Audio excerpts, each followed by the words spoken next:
Tadi mengajukan 5 tambahan dan tahun mengajukan 68 temuan mengajukan saksi baru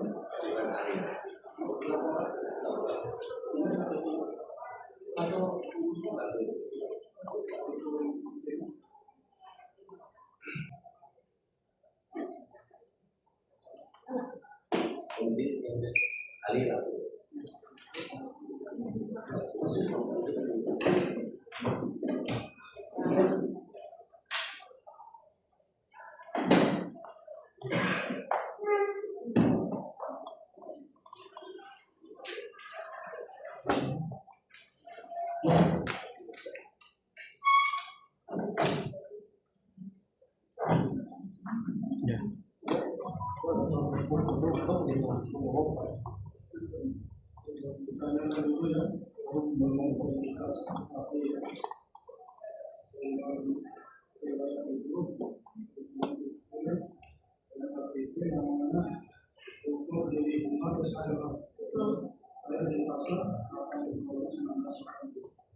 Fakultas Dharma 4, Program Studi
Om Atta Paramowisesa Saya bersumpah bahwa saya sebagai ahli akan memberikan pendapat-pendapat dan soal-soal yang saya kemukakan menurut pengetahuan dan keahlian saya dengan sebaik-baiknya. Om Santi Santi Santi. Kembalikan peralatannya.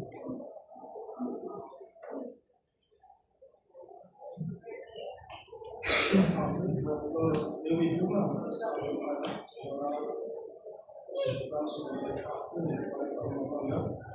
sudah bersumpah bukan dari saudara memberikan pendapat-pendapat soal-soal yang saudara kemukakan menurut pengetahuan yang saudara miliki. Karena saudara diajukan oleh pemohon apa yang menjadi pendapat dari ahli Dewi Bunga ini ya.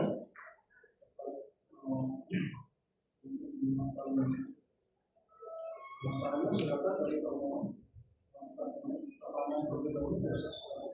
Ya, terima kasih yang mulia dan hormat saudari ahli. Terima kasih sudah hadir.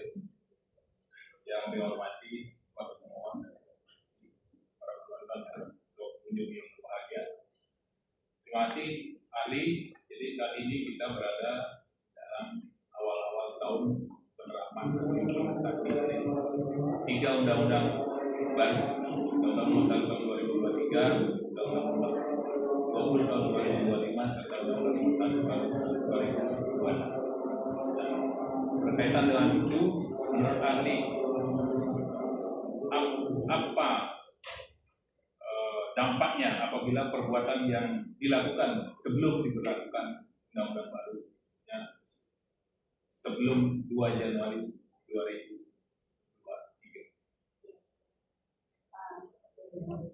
Lalu 2026 ya. Baik, mohon izin yang mulia panitera kuasa pemohon dan kuasa pemohon, mohon izin untuk menjawab bahwa 2 Januari 2026 adalah hari pertama pemberlakuan dari Undang-Undang 1 Tahun 2023 sebagaimana diubah dengan Undang-Undang Nomor 1 Tahun 2026 tentang penyesuaian pidana, dan kemudian untuk acara pidananya diatur dalam Undang-Undang Nomor 20 Tahun 2025 tentang Kitab Undang-Undang Hukum Acara Pidana. Terkait dengan pertanyaan tadi, bagaimana ketika perbuatan itu dilakukan sebelum 2 Januari 2026, maka kita harus melihat ke dalam pasal 3 di dalam Undang-Undang 1 2023 sebagaimana diubah dengan 1 2026 termasuk 618, pasal 618-nya adalah apabila terjadi perubahan undang-undang setelah perbuatan dilakukan, maka digunakan adalah ketentuan yang baru kecuali ketentuan yang lama menguntungkan tersangka atau terdakwa atau bahkan terpidana. Karena kalau kita lihat di dalam pasal 3 itu merangkum perbuatan-perbuatan baik dalam proses penyidikan, baik dalam proses penegakan hukum lainnya maupun dalam lembaga pemasyarakatan atau pembinaan di pemasyarakatan. Demikian. Ya, terima kasih.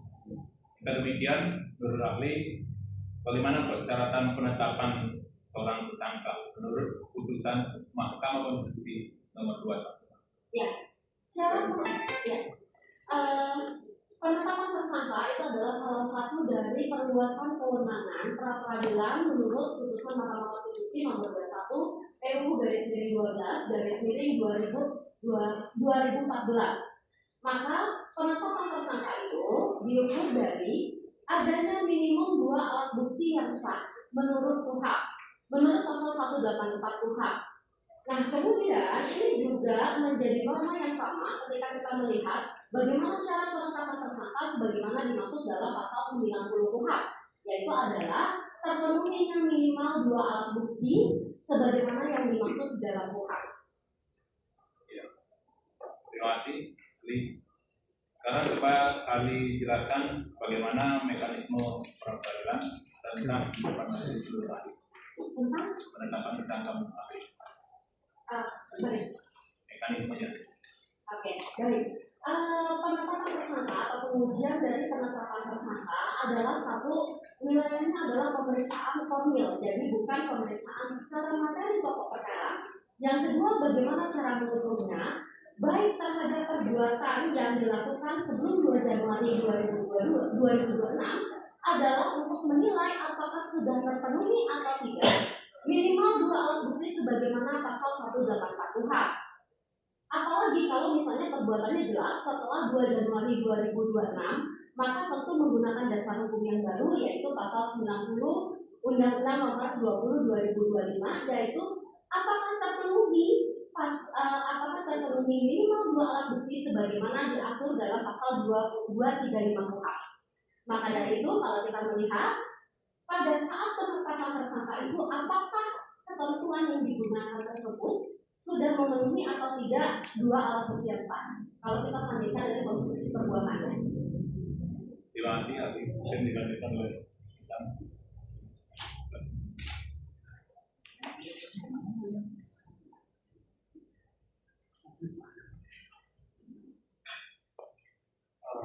tadi Ali mengatakan bahwa pemeriksaan pra-peradilan itu adalah hanya membesar spesifik formilnya saja.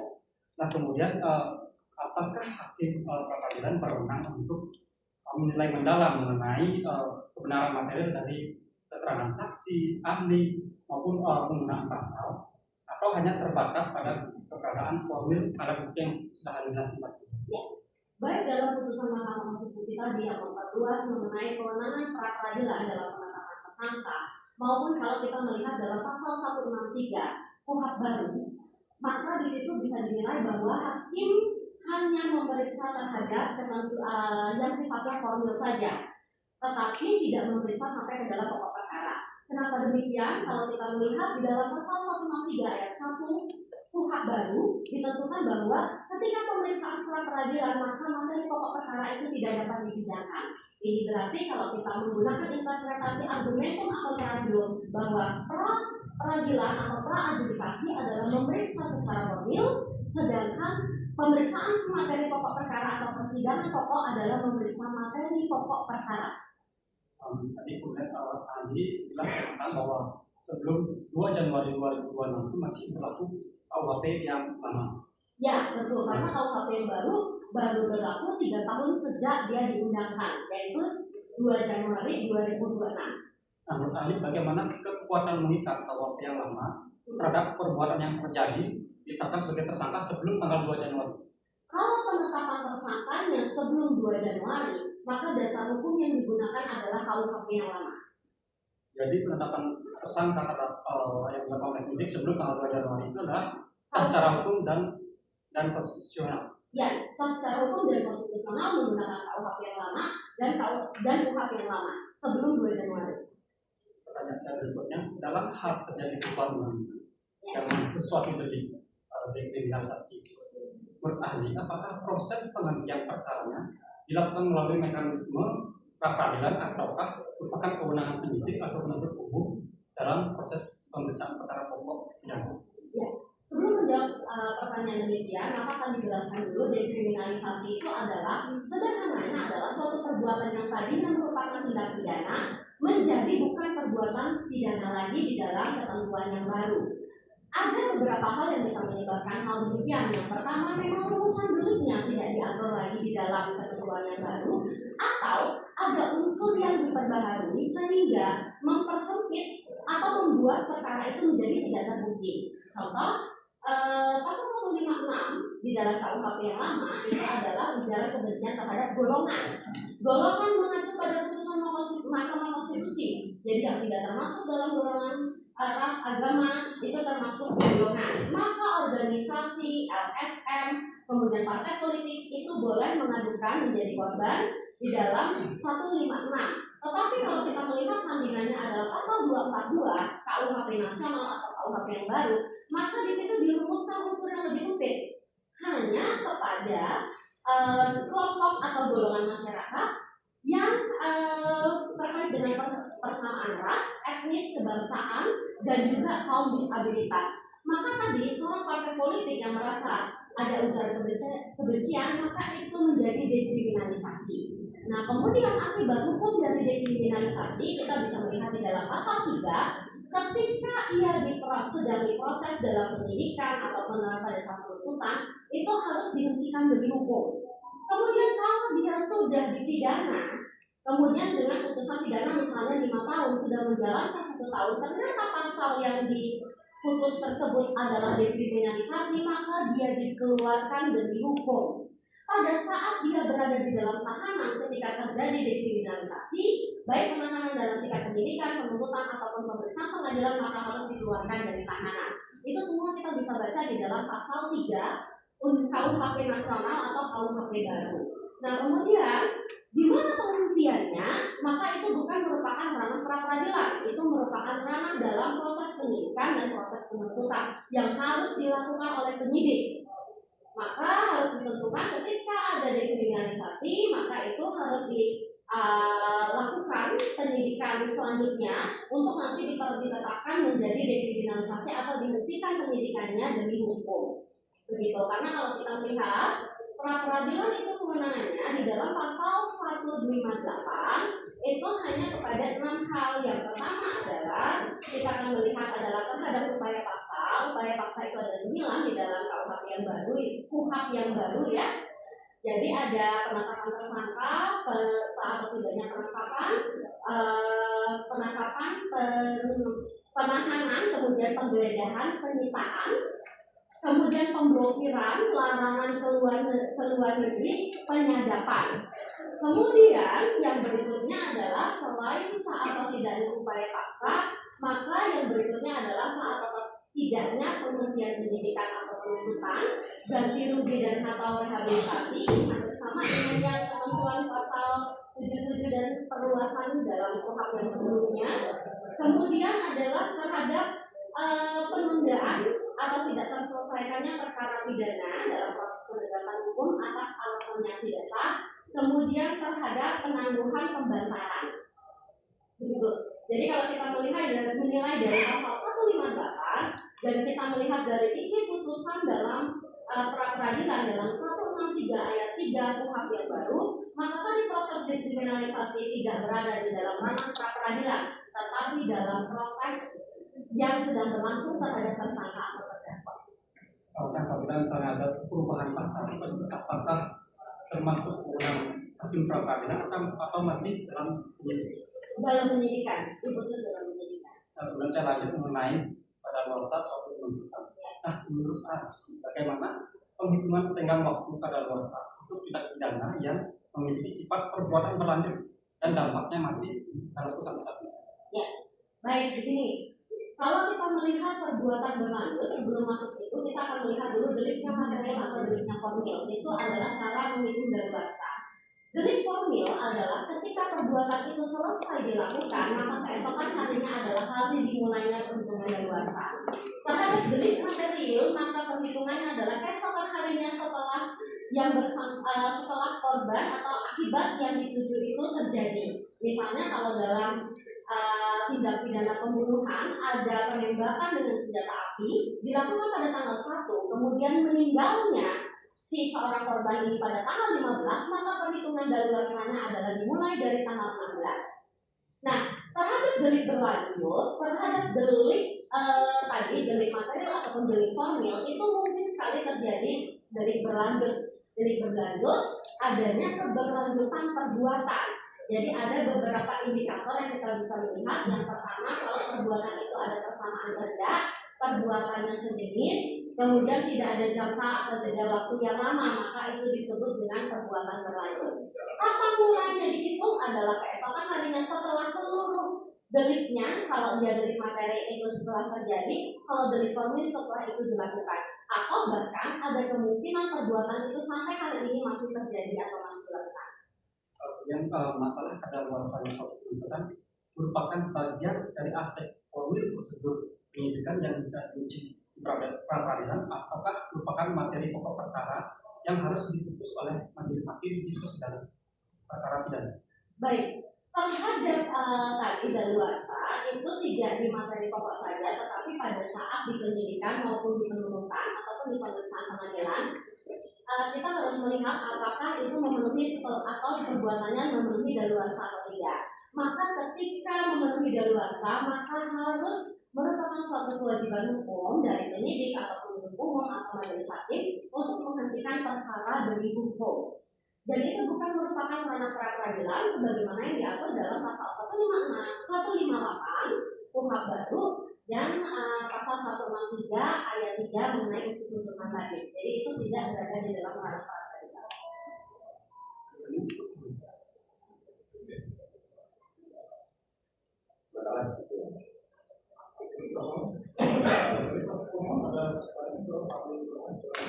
Baik, terima kasih yang mulia.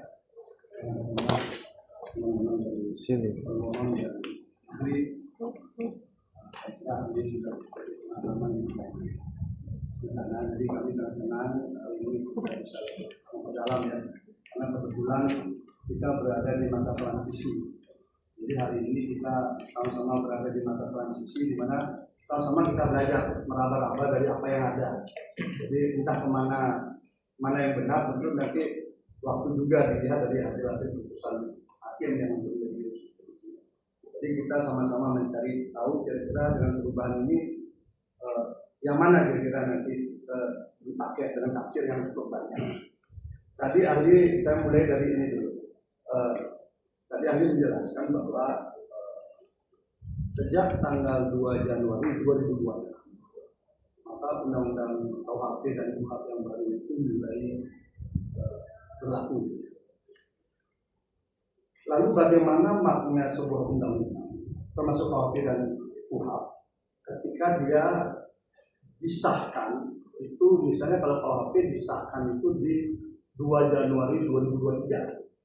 Jadi sesuai dengan Undang-Undang 12 2011 tentang pembentukan peraturan perundang-undangan, itu kan kita mengenal sebuah undang-undang itu ada disetujui dulu, kemudian disahkan di tingkat kedua di DPR bersama pemerintah, lalu ditandatangani oleh presiden, lalu diundangkan.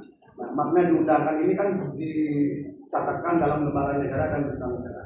Apa makna ketika sebuah undang-undang sudah disahkan dan kemudian diundangkan? Maknanya dan apa yang kemudian mengikat rakyat Indonesia terhadap undang-undang?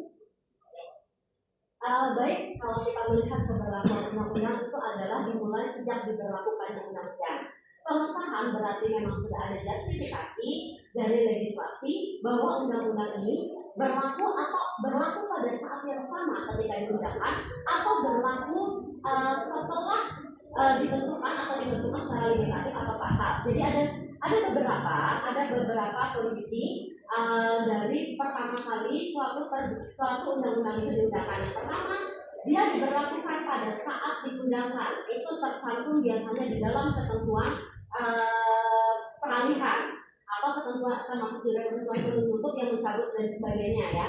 Kemudian yang kedua adalah menyatakan secara tegas kapan mulai diberlakukannya undang-undang. Misalnya dengan KUHP tadi 1/2023 sudah secara tegas 3 tahun sejak undang-undang ini diundangkan. Atau yang ketiga, itu tidak dicantumkan kapan dia berlaku. Tapi memang ini sudah sangat jarang karena kita sudah pembaruan terhadap teknis perancangan perundang-undangan. Tetapi dalam sejarah undang-undang pernah ada ketentuan undang-undang yang dia hanya diundangkan tetapi tidak dinyatakan diberlakukan. Maka kalau kita mengingat HSR dan RBG serta AB atau Algemene Beveling itu ya. Jadi 100 hari untuk di luar Jawa dan Madura dan 30 hari untuk wilayah Jawa. Tapi itu digunakan pada saat masa lalu. Sekarang dengan kita punya undang-undang pembentukan peraturan perundang-undangan sudah ditegaskan.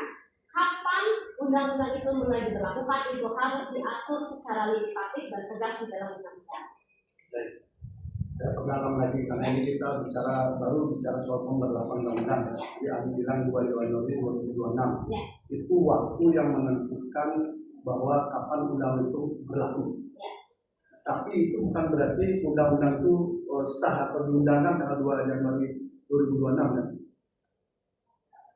Atau diundangkan kita akan melihat ke dalam bagian undang-undang ini bisa atau disahkan tanggal berapa itu dia sebagai ahli. Tapi tempatnya di sana ya. Ya. Nah, kalau kita bicara KUHP, berarti dia akan diundangkan 2 Januari 2023. Ya. Makna diundangkan, kemudian dicatat dalam lembaran negara, dalam berita negara pada 2 Januari 2023. Itu maknanya apa? Apakah itu makna bahwa pada saat itu seluruh rakyat Indonesia dianggap sudah mengetahui undang-undang itu?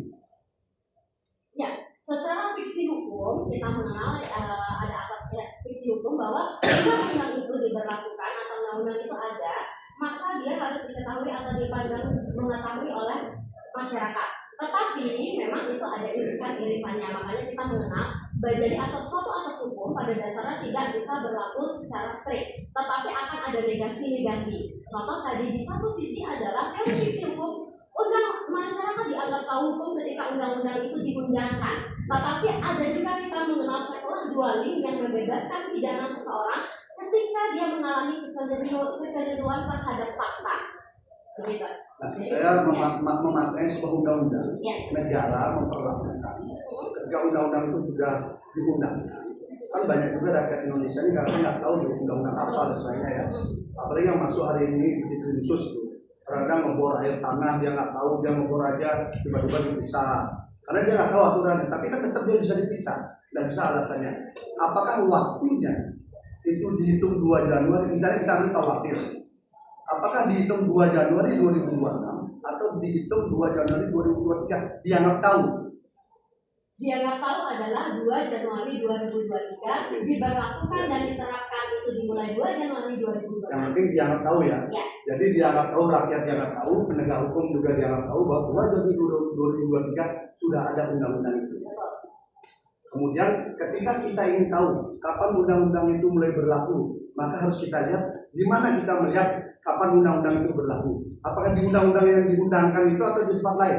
Di dalam undang-undang yang diundangkan kita bisa melihat ketentuan peralihan dan ketentuan penutup. Berarti kita bisa tahu kapan undang-undang itu mulai berlaku di undang-undang yang sudah diundangkan yang dianggap semua orang sudah tahu kan? Ya, betul. Kalau di dalam KUHP ini berarti dia di pasal 624. Karena di sana disebutkan 3 tahun setelah diundangkan disahkan itu kan, maka dia berlaku. Sementara kalau KUHP dia mengacu kepada tanggal, berlaku pada tanggal 2 Januari 2026. Sehingga ketemulah titik temunya pemberlakuannya secara sosiologis dia di 2 Januari 2026. Betul ya? Baik. Nah, dalam posisi seperti itu, karena semua orang sudah tahu bahwa 2023 ada sebuah pasal itu sudah tidak ada lagi di undang-undang yang baru itu. Apa yang diharuskan oleh aparat penegak hukum ketika sudah tahu bahwa undang-undang itu sudah tidak berlaku lagi, walaupun nanti efektifnya berlaku di sela-sela waktu dia akan melakukan tindakan penegakan hukum. Kita harus memilah ini adalah pengetahuan dan keabsahan. Ketika berbicara keabsahan, kita akan melihat kepada kapan undang-undang itu diberlakukan. Ketika kita melihat pengetahuan, maka kita harus melihat kepada personal, termasuk personal dalam konteks jabatannya sebagai aparat penegak hukum. Kita akan melihat di dalam tanggal dimulainya diundangkan. Demikian. Jadi pengetahuan dari perbuatan itu, perbuatan yang tindakan hukum sah atau tidak, itu menjadi 2 hal yang berbeda. Ya. Jadi dia tahu ya. Kemudian kita lanjut karena dia sudah tahu bahwa sebuah ketentuan itu sudah tidak berlaku lagi, dan dia sudah tahu secara limitatif waktu bahwa itu akan terlewati dengan pemberlakuan undang-undang itu. Kemudian terhadap hal itu, bagaimana warga negara untuk menjaga harkat dan martabatnya dan haknya, dia harus melakukan pembelaan diri. Karena tadi ahli menyebutkan di pasal 3 itu sudah diatur KUHP bahwa terhadap pasal yang lebih ringan maka dipakai yang lebih ringan.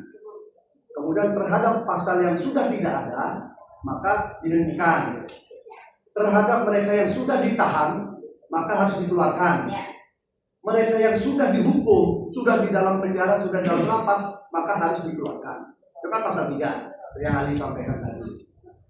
Dengan konsekuensi itu, lalu sudah melewati 2 Januari 2026. Artinya kan tidak hanya pasal pemberlakuan 624 saja yang berlaku. Tuh, pasal 3 kan berlaku juga. Ya kan? Pasal 3 ayat 2 berarti berlaku juga. Nah, di pasal 3 ayat 2 kan disebutkan bahwa tindak pidana yang tidak diatur di dalam pasal sebelum yang baru, maka konsekuensinya adalah yang tersangkanya harus bebaskan demi hukum. Betul ya? Nah, apa yang harus dilakukan seorang warga negara ketika itu tidak dilakukan oleh aparat penegak hukum? Pertama, di dalam KUHP maupun di dalam KUHP meletakkan banyak kewajiban etik dan kewajiban hukum kepada aparat penegak hukum.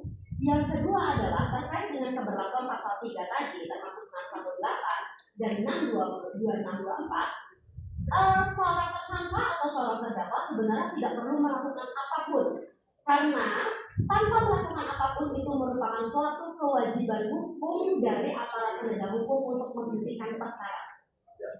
Sekarang saya lanjutkan. Itu kewajiban. Ya.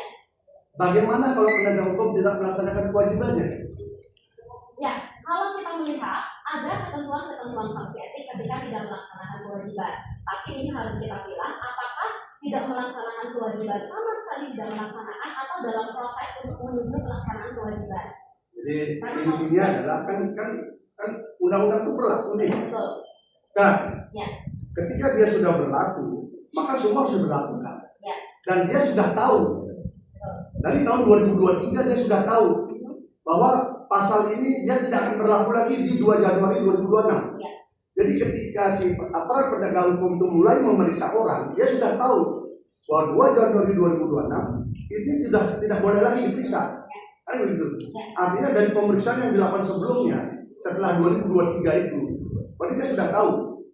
Ketika dari 2 Januari 2023 dan sampai seterusnya dia tidak melaksanakan kewajibannya, hak warga negara ini kan diambil dengan status seperti itu.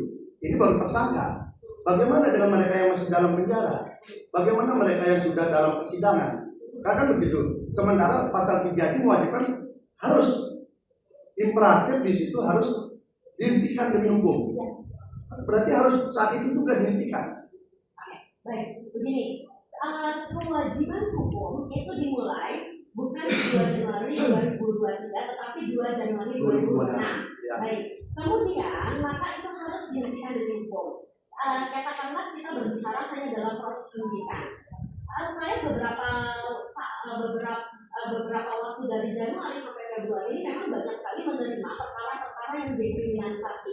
Tetapi memang tidak bisa serta-merta diterapkan pada 2 Januari. Sepanjang itu bukan penahanan ya. Kalau penahanan itu saya sudah wanti-wanti ada satu di Polres itu saya bilang ingat 2 Januari itu harus keluar karena tidak memenuhi syarat penahanan lagi.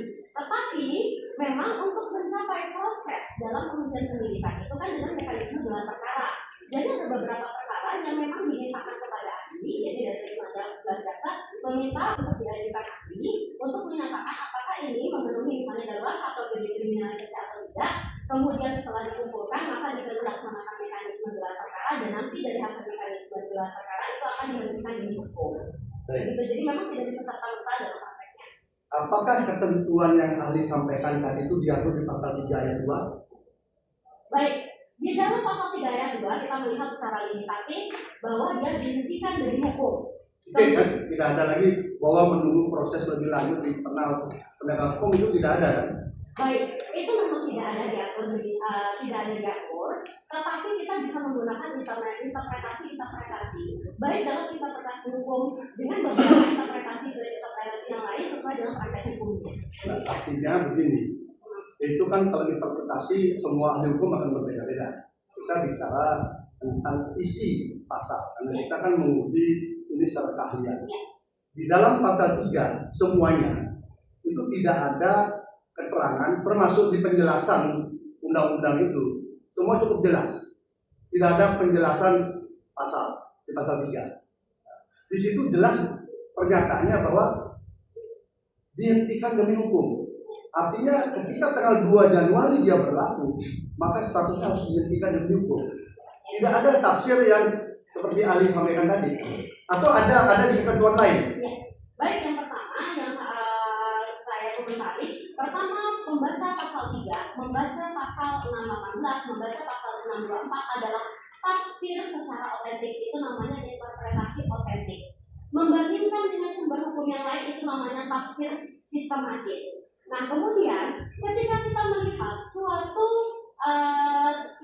rumusan delik atau rumusan pasal, karena rumusan pasal di dalam pasal 3 itu tidak ada penjelasan lebih lanjut atau tidak ada penjelasan otentik, berarti itu bisa digunakan dalam peraturan. Kita akan melihat pada apakah ada ketentuan di bawahnya atau adakah peraturan kebijakan, misalnya surat edaran Kapolri, kemudian peraturan Mahkamah Agung. Jika tidak, maka kita akan menggunakan klaster berikutnya adalah dengan menggunakan diskresi. Jadi diskresi itu adalah kewenangan yang didasarkan pada hukum yang bisa dipertanggungjawabkan secara hukum.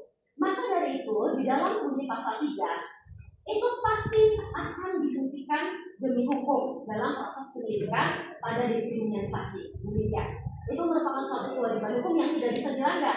Karena kalau kita lihat KUHP dan KUHAP itu sudah menentukan sanksi etik dan sanksi pidana terhadap penegak hukum. Kalau dulu kita melihat KUHP yang lama itu lex imperfecta, ada kewajiban hukum tetapi tidak ada sanksi. Tapi kalau kita melihat KUHAP dan KUHP yang baru itu bukan lex imperfecta lagi. Jadi tadi Adi menyebutkan pasti akan dihentikan. Ya. Itu kan, mohon maaf Ali, itu kan asumsi. Karena kita hari ini menyaksikan justru hal-hal yang berbalik sedang kita tonton hari ini di televisi dan sebagainya. Korban jamret bisa jadi tersangka. Korban pencurian yang menangkap pencurinya bisa jadi tersangka. Artinya apa? Itu kan asumsi bahwa ini akan berkewajiban, dia akan melaksanakan dan sebagainya. Sekarang kita bicara dari aspek ketentuannya. Ketentuannya. Ketika pasal 3 ayat 2 menyebutkan bahwa yang sudah tidak ada pasal itu harus dihentikan demi hukum, dan itu berlaku mulai tanggal 2 Januari 2026 dan tidak dilakukan sampai melewati fase waktu yang ditentukan oleh undang-undang, karena undang-undang itu sudah berlaku. Berarti kan status orang ini kan menyangkut harkat dan martabat. Ya kalau orang biasa-biasa, kalau ternyata orang yang berkarir dari bawah tiba-tiba dihancurkan nama baiknya dengan cara begitu, dengan alasan masih dalam proses, masih birokrasi, masih gelar perkara, masih ini, padahal di undang-undang nggak ada yang soal itu. Nah, pertanyaan saya, kita tunduk kepada proses itu atau kita tunduk pada undang-undang, perintah undang-undang? Ya, Kalau disuruh memilih, tunduk yang mana? Ya, yang pertama kita harus tunduk kepada undang-undang. Yang kedua adalah pasal 3 itu tidak merumuskan harus dilakukan pada tanggal 2 Januari atau tidak. Yang ketiga, kalau kita melihat objek pra peradilan itu termasuk adalah penundaan penyelesaian perkara tanpa alasan yang sah. Jadi kalau ada perkara yang tak patung-patung, termasuk juga status hukumnya itu membuka peluang, tapi dalam konteks apa yang dituntut dalam objek pra peradilan adalah penyelesaian perkara yang tidak diselesaikan tanpa alasan yang sah. Itu ada di dalam pasal 158 huruf E. Ya. Jadi ketika dia tidak melaksanakan kewajiban, masuk di ruang peradilan kan? Walaupun tadi menyebutkan dia, tapi dia masuk ya. Nah, sekarang saya masuk ke berikutnya. Tersangka itu tadi Ali menyebutkan bahwa patokannya 2 alat bukti gitu ya. Selain 2 alat bukti, apakah dia perlu diketahui itu perbuatan itu tidak pidana atau tidak dulu sebelum bicara 2 alat bukti? Apakah perbuatan yang diduga itu merupakan tindak pidana atau tidak? Apakah tidak perlu itu dulu? Ya, pertama yang perlu dilakukan adalah menentukan apakah perbuatan itu perbuatan pidana atau tidak. Maka itu di dalam mekanisme penyelidikan. Apabila ada dugaan tindak pidana, maka itu ditingkatkan menjadi penyidikan. Penyidikan inilah adalah ketika upaya paksa itu bisa dilakukan. Salah satu upaya paksa bisa dilakukan di dalam penyidikan adalah penetapan tersangka, yaitu dengan minimal memenuhi 2 alat bukti yang sah. Jadi kalau pertanyaannya yang mana duluan, tentu yang menentukan perbuatan pidana, perbuatan menjadi perbuatan pidana, baru menentukan alat bukti untuk menetapkan tersangka. Jadi saya sepaham dengan ahli bahwa sebelum kita bicara seberapapun banyaknya alat bukti, seberapapun banyaknya, segepok apapun ya, barang bukti, alat bukti dan sebagainya, yang paling pertama harus ditentukan dulu, apakah perbuatan itu merupakan tindak pidana atau tidak. Betul, karena itu ranah apakah itu terkait dengan asas fundamental kita, asas legalitas. Karena sebuah perbuatan harus dinyatakan sebagai perbuatan pidana, barulah dia bisa diproses sebagai proses pidana. Ya. Jadi berada di rumpun asas legalitas ya. Ya. Jadi dia pasal 1 ayat 1 KUHP ya, sebagai asas legalitas. Pertanyaannya, ketika asas legalitas itu dilanggar, apapun dia perbuatannya, apakah masih ada makna dengan berbagai alat bukti yang disebutkan itu? Ketika di asas legalitas, dipotret dengan asas legalitas, itu bukan merupakan tindak pidana. Maka seharusnya kalau dia bukan merupakan tindak pidana dari awal, maka itu harusnya dihentikan pada saat Dihentikan pada saat penyelidikan. penyelidikan. Ya. Oke. Ini kan dihentikan di tahap penyelidikan. Pertanyaan berikutnya, apa saja yang menyebabkan sebuah perbuatan tidak dianggap sebagai tindak pidana? Satu adalah apabila dia merupakan perbuatan pertama, dia adalah merupakan suatu peristiwa atau perbuatan hukum biasa. Peristiwa hukum misalnya artinya adanya kematian orang tidak serta-merta merupakan pembunuhan. Maka dari itu kalau ilmu forensik mengenal istilah mati wajar dan mati tidak wajar. Mati wajar adalah karena tua dan karena sakit, sisanya adalah mati tidak wajar. Itu adalah peristiwa hukum yang menimbulkan akibat hukum. Misalnya adalah penerbitan akte kematian, bentuk pemecahan terhadap hak pewarisan. Kemudian yang kedua adalah ketika perbuatan itu diuji ternyata bukan merupakan perbuatan pidana karena ada perbuatan lain, misalnya perbuatan keperdataan atau perbuatan dalam ranah hukum yang lain. Oke. Yang lain lagi apalagi yang masuk dalam potret bahwa itu bukan lagi menjadi tindak pidana? Kalau bukan lagi menjadi tindak pidana itu adalah terkait dengan konteks dekriminalisasi. Kalau dalam konteks dia adalah sudah pernah ada perbuatan yang diputus, maka itu akan menjadi pidana. Bagaimana kalau misalnya ada sebuah perbuatan tapi dia sudah melampaui batas waktu dari hak negara untuk memprosesnya dengan yang disebut dengan daluarsa? 132 KUHP baru menentukan bahwa itu adalah digugurnya hak untuk menuntut. Hak untuk menuntut itu interpretasinya termasuk dalam hak untuk menyidik. Baik, terima kasih. Jadi menurut ahli, ketika ada pasal yang sudah tidak berlaku, statusnya dihentikan demi hukum, tetapi ketika dia statusnya daluarsa, maka dia gugur hak untuk penuntutan, begitu ya? Gugur hak penuntutan itu artinya dihentikan demi hukum. Nah, akhirnya dihentikan demi hukum, dan penuntutan yang dimaknai pasal 132 itu KUHP itu 20/2025 itu adalah dimaknai juga adalah dalam tahapan penyidikan. Ya. Jadi penuntutan adalah rangkaian, kan begitu, jadi dari penyidikan sampai penuntutan, kan begitu ya, makna 132. Saya kira itu memang penjelasan dari Dr. Edi juga ya. Nah, ke KUHP. Saya yang tadi sorry ya. Nah, kemudian tadi ahli menyebutkan bahwa harus dilihat juga kalau dia tidak letterlek diatur di undang-undang, maka bisa dia dicek ada nggak petunjuk-petunjuk teknis dari institusi itu sendiri, kan tadi sampaikan begitu kan, tentang bagaimana mekanisme yang harus dilakukan dengan adanya pemberlakuan undang-undang yang baru. Kalau terhadap mekanisme pemberlakuan undang-undang ya, tapi kalau tadi terkait dengan daluarsa itu pasti diatur di dalam KUHP, Udah strike ya. Pasti itu karena begini. Apa yang diatur dalam undang-undang itu adalah yang terkait dengan hak asasi manusia. Kenapa harus diatur dalam undang-undang? Karena harus ada dari kedaulatan bahwa undang-undang itu dibuat oleh presiden bersama DPR yang merupakan suatu wakil rakyat. Makanya hanya dua yang bisa ada sanksi pidana, perda dan undang-undang. Begitu. Maka pembatasan HAM 28J Undang-Undang Dasar itu adalah harus ditentukan di dalam undang-undang. HAM dan pembatasan HAM itu diatur 28I dan J ya, itu diatur dalam undang-undang, dan luarsa itu adalah terkait dengan hasil.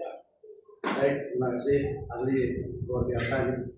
Jadi betul sekali yang ahli sampaikan tadi, mencerahkan kita bahwa kenapa undang-undang dan perda itu boleh memberikan sanksi karena terkait dengan hak asasi manusia. Sehingga setiap keputusan yang memberikan sanksi dia harus ada persetujuan wakil rakyat. Betul.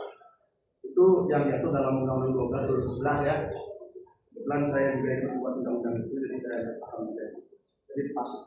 Nah sekarang terkait dengan penjelasan bahwa secara teknis ini ada surat dari institusi penegak hukum internalnya dikeluarkan tanggal 1 Januari. Instruksi ini.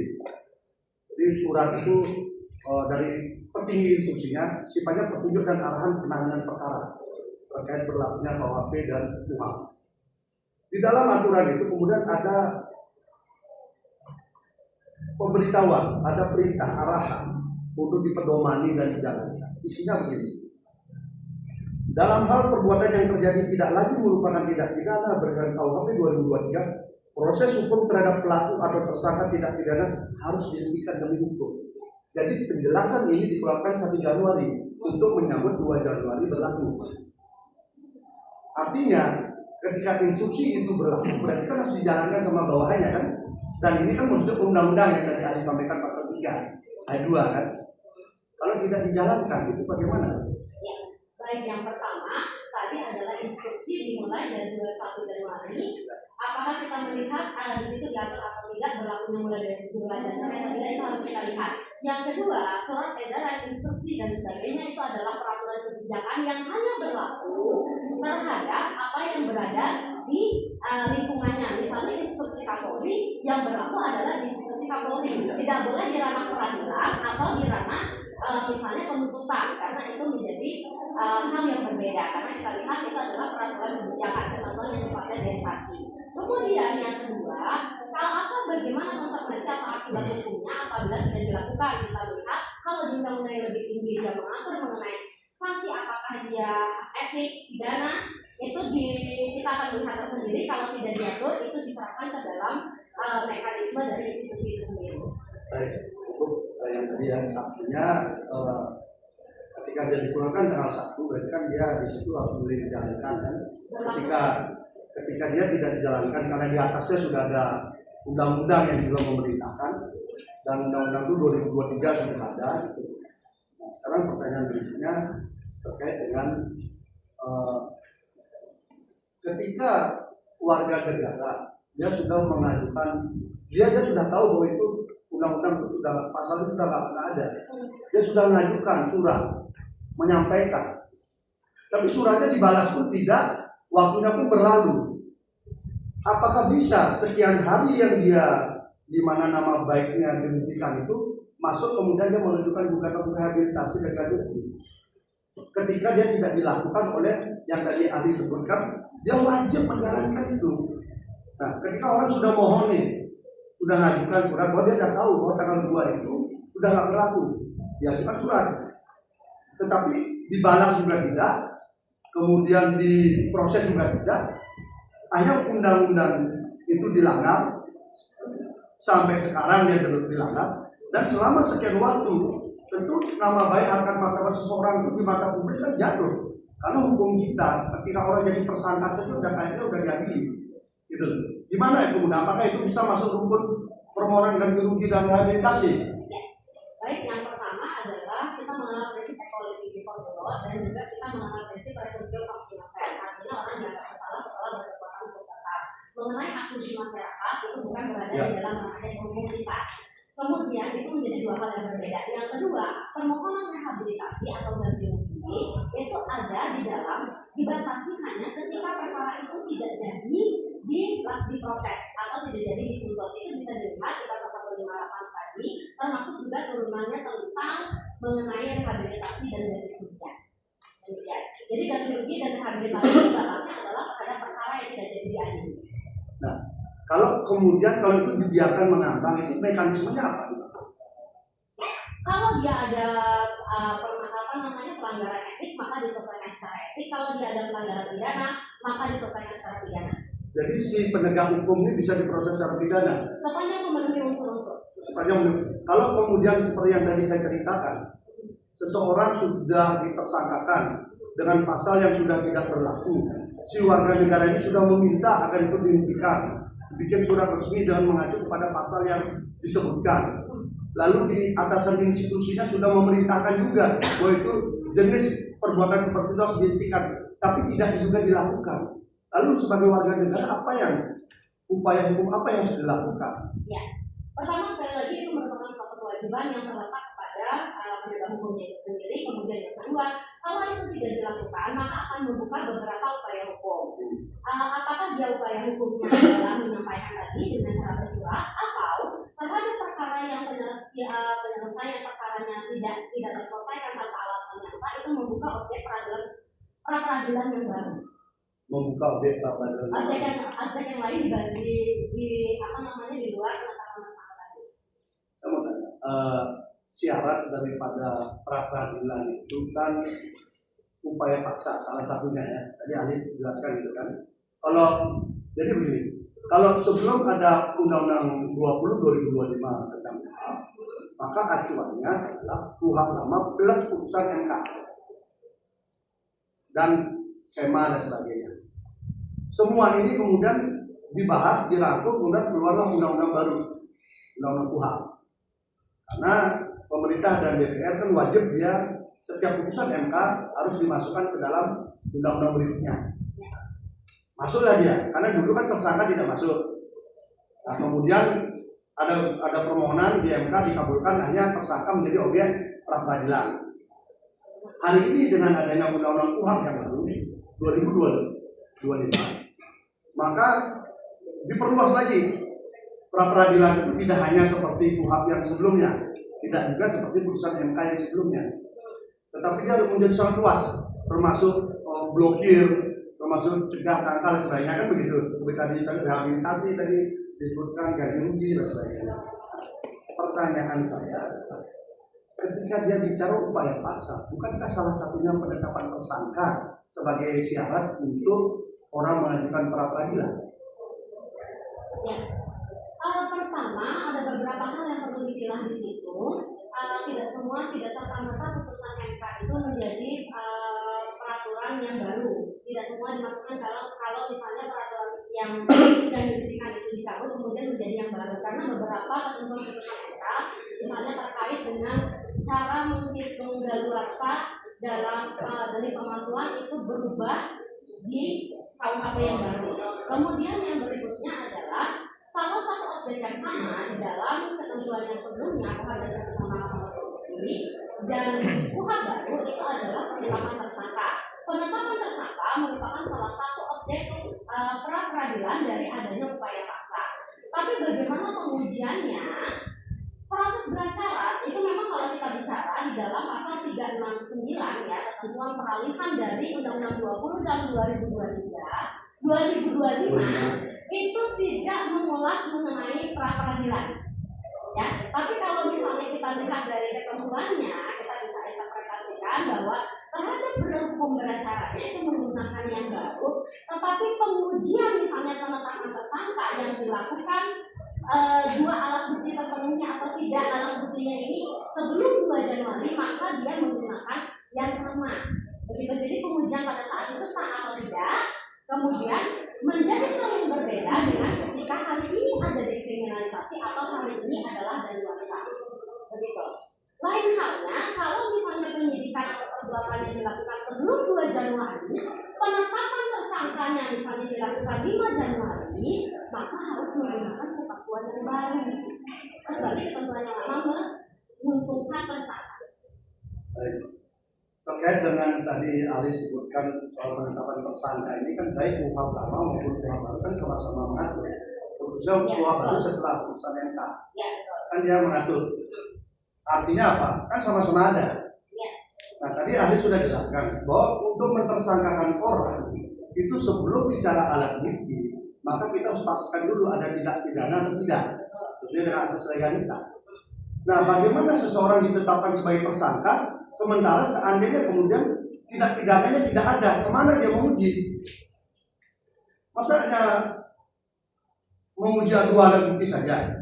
Sementara orang dijadikan tersangka ini kan harus jelas latar belakangnya bahwa diduga dia melakukan tindak pidana berdasarkan minimal 2 alat bukti. Artinya apa? Dasar untuk menjadikan tersangka itu adalah adanya perbuatan tindak pidana.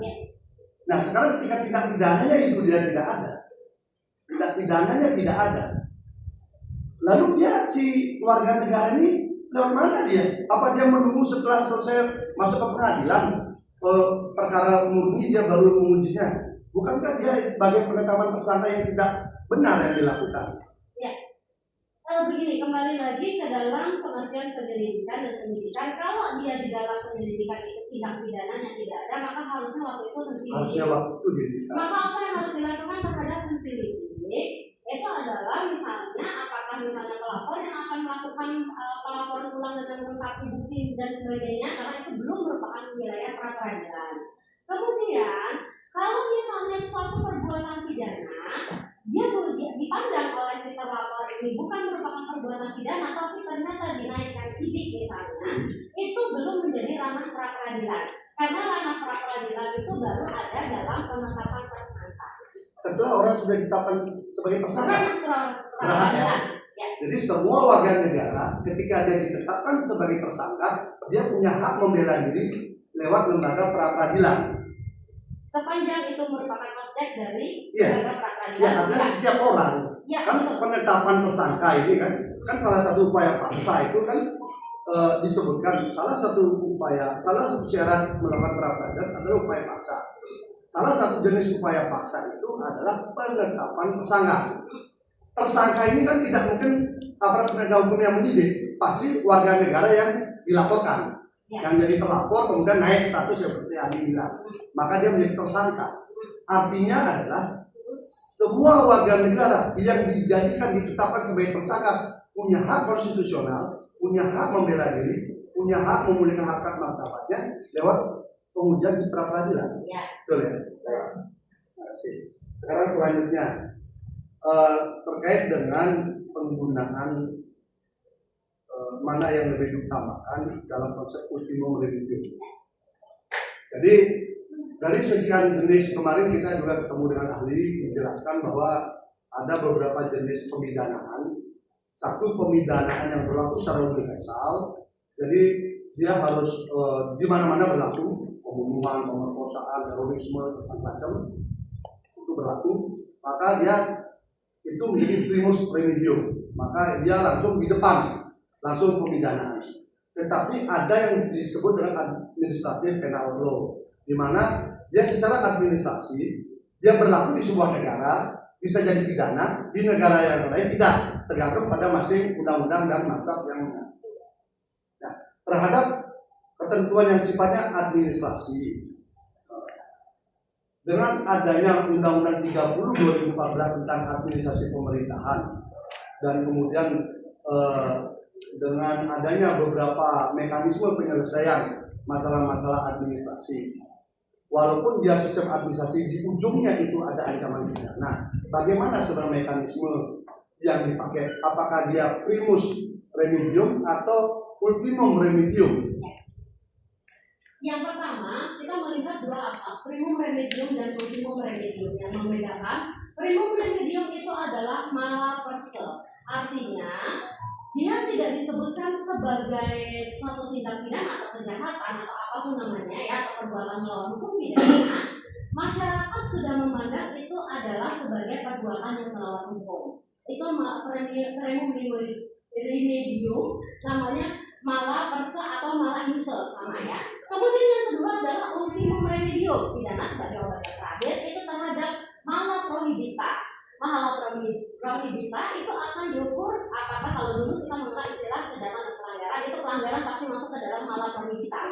Kemudian hal-hal yang berbeda budaya hukumnya, seperti kenapa kalau di Convention of Cybercrime pornografi itu bukan pidana, tetapi pornografi terhadap anak pasti pidana. Karena itu perbedaan budaya hukum. Jadi di Indonesia pornografi semuanya pidana. Kalau di luar ada beberapa negara hanya pornografi anak yang merupakan suatu pidana. Yang kedua adalah menentukan ultimum remedium atau primum remedium tidak di dalam standar yang dipilih oleh penegak hukum, tetapi itu dituliskan secara tegas di dalam legislasi, dituliskan di dalam undang-undang. Maka kalau ada instrumen sanksi administratif dan instrumen sanksi pidana atau instrumen yang melegitimasi adanya gugatan secara perdata atau penyelesaian di luar peradilan, maka itu bukan menjadi pilihan penegak hukum, tetapi harus dituliskan secara tegas. Artinya begini, apakah sanksi administratif bisa dilakukan secara bersamaan dengan sanksi pidana? Itu kita lihat di dalam undang-undangnya. Karena ada undang-undang yang menyatakan bahwa pemberian sanksi administratif tidak menggugurkan sanksi pidana. Tapi ada juga yang ultimum remedium yang dituliskan secara tegas. Kita lihat banyak sekali ini ada di Undang-Undang Cipta Kerja. Terhadap delik yang sifatnya formil pada tindak pidana lingkungan hidup maka diselesaikan secara administratif. Kalau material itu pasti adalah pidana. Nah, jadi itu bukan merupakan pilihan dari penyidik, tapi apakah perintah dari undang-undang. Begitu. Jadi bagus sekali Jadi tidak bisa penyidik yang menentukan pilihan-pilihan, tetapi dia harus mengacu pada aturan yang sudah ada. Betul. Jadi dia harus mengacu pada aturan. Oh ini kalau masuk apa ini? Kalau dia masuk material berpisah. Tapi kalau dia sifatnya formil tidak gitu. Contohnya tadi, contoh salah satunya adalah demikian. Nah sekarang kita melihat seorang penyidik harus melihat di dalam undang-undang apakah ditentukan secara tegas bahwa sanksi ini hanya bisa sanksi administratif saja. Itu sudah ditentukan biasanya secara limitatif ya. Maka penyidik tidak bisa masuk di sini. Tetapi kalau ditentukan, tidak ditentukan bahwa terhadap perbuatan melawan hukum sebagaimana diatur dalam pasal misalnya 20, ada sanksi pidana, ada sanksi administratif, tidak diatur bahwa bisa menggugurkan, maka penyidik bisa masuk di situ. Walaupun tidak ada sanksi administratif sebelumnya yang diterapkan.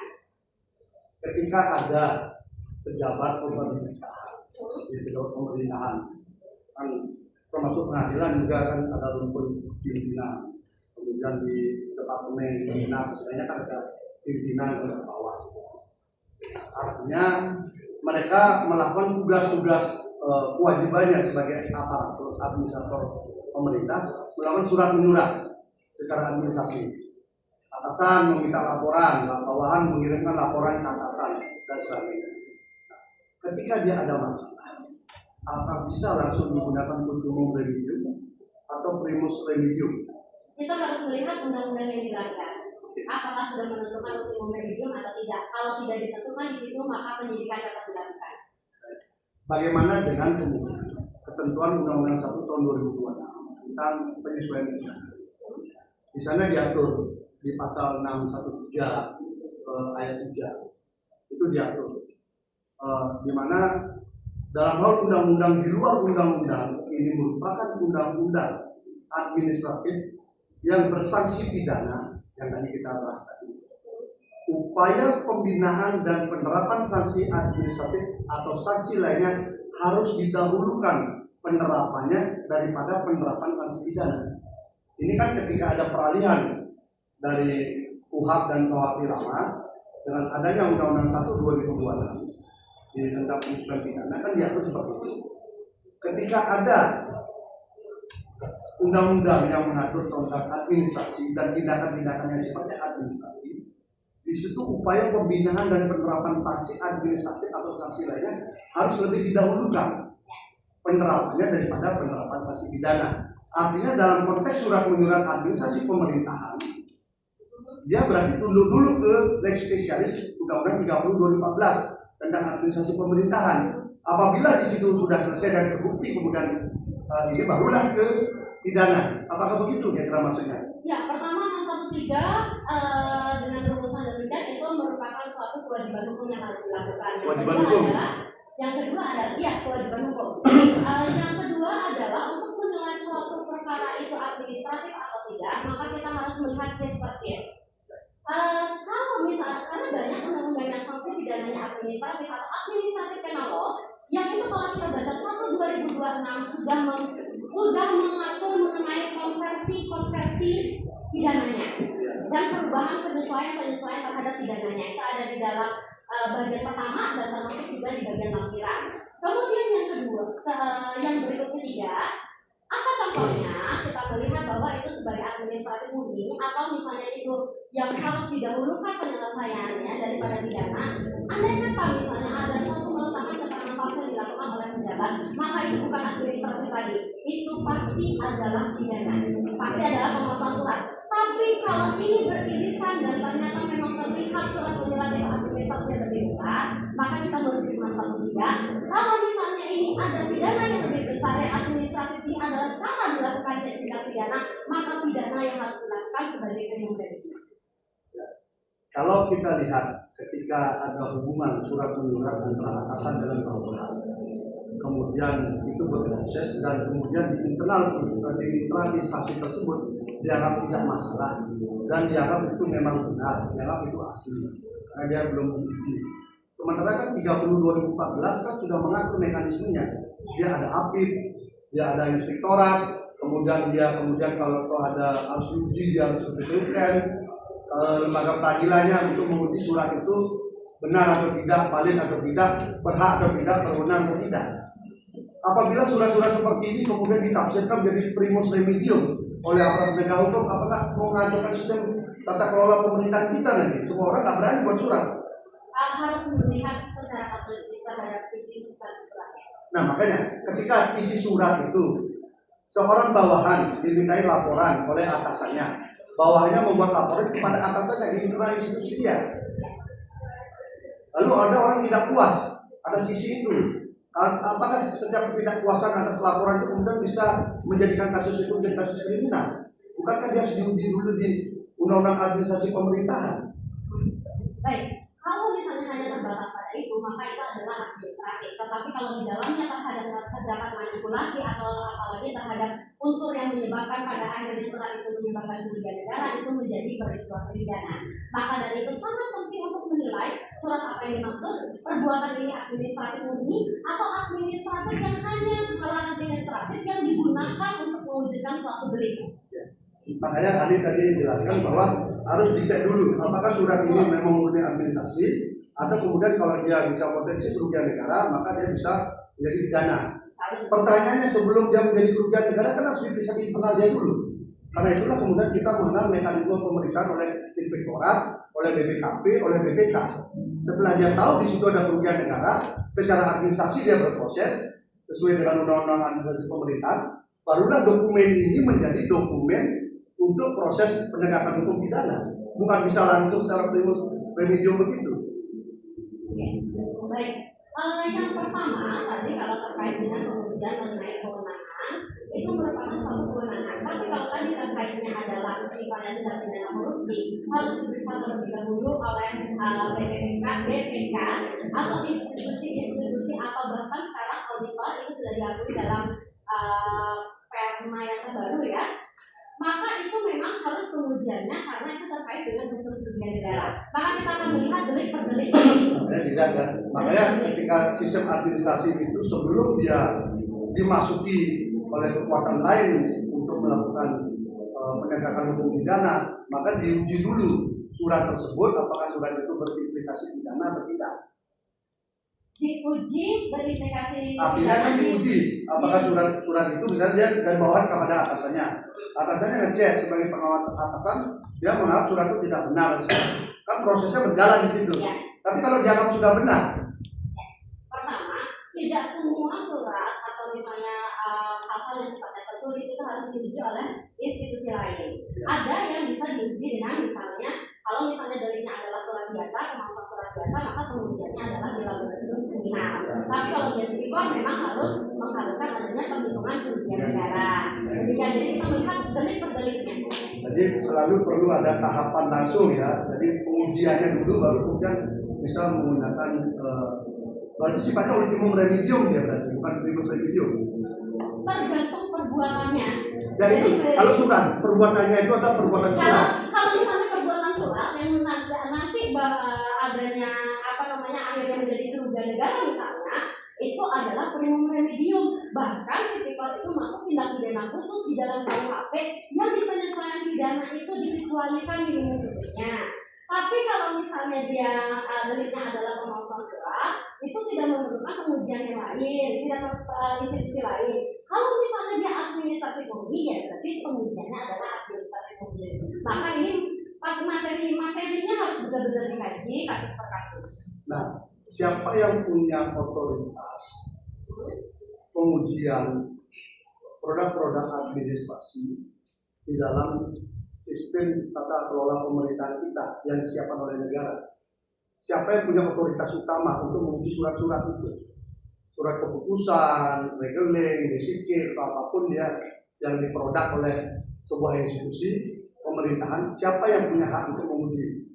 Tergantung jenis suratnya dan tergantung jenis perbuatannya. Kalau misalnya jenis suratnya itu adalah undang-undang terhadap undang-undang dasar, maka pengujiannya Mahkamah Konstitusi. Di bawah undang-undang terhadap undang-undang, maka dia adalah Mahkamah Agung. Kalau dia sifatnya adalah bentuknya adalah disiplin, maka pengujiannya adalah di PT UN. Kalau pemalsuan, jadi pemalsuan yang surat-surat yang menimbulkan yang seharusnya dinyatakan secara benar, tapi ada yang dimalsukan dan surat itu misalnya menimbulkan perikatan, membebaskan utang dan sebagainya, maka itu yang menguji adalah terkait dengan surat-surat yang kewenangannya adalah PPNS, maka itu diuji oleh PPNS. Kalau dia terkait dengan penyalahgunaan wewenang, salah satunya adalah hakim. Tetapi kalau konteksnya adalah tipikor, itu bisa dari KPK, bisa dari penyidik kepolisian, bisa dari penyidik kejaksaan. Bagaimana fungsi APIP di situ sebagai pengawas internal pemerintah yang dibentuk di 30/2014? Ya, Kan begini. dia diberikan otoritas. Betul. Kalau semua nanti satu institusi misalnya, kalau keterangan ahli seperti tadi disebutkan dengan hasil kewenangan masing-masing, kemudian ada sebuah departemen atau kementerian, itu tiba-tiba dimasuki oleh semua orang yang mengaku berhak. Kenapa nggak sistem tata kelola pemerintahan kita menjadi lebih kacau? Bukankah sudah diatur? Kalau untuk urusan surat menyurat, keputusan dan sebagainya, itu memang sudah ranahnya administrasi pemerintahan, sudah diatur dia. Nah, ketika nanti di situ ditemukan dalam putusan-putusannya ada tadi pemalsuan, ada tadi hal-hal itu, barulah masuk ke lembaga lain.